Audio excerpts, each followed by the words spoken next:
Hello everyone, and welcome to the last video in this series on how to make quick, easy, and interesting meals.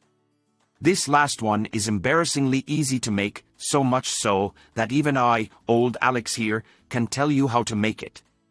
So, no guest chefs this time. So let's jump right in.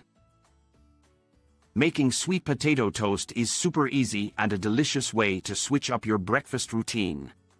Here's how to do it. First, gather your ingredients. You'll need one large sweet potato and any toppings of your choice. Some popular options include avocado, hummus, nut butter, smoked salmon, or sliced vegetables. Next, slice the sweet potato lengthwise into 1/4 inch thick slices. You can use a sharp knife or a mandolin slicer to make sure the slices are even. Once your sweet potato is sliced, it's time to toast. Place the sweet potato slices in a toaster or toaster oven on the highest setting. Toast them until they're fully cooked and slightly crispy, which should take about 10 to 15 minutes depending on your toaster.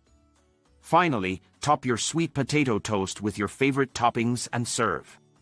Get creative with your combinations and enjoy a tasty and nutritious breakfast. I hope you enjoyed this last recipe in the series. Please consider liking this video and subscribing to the channel.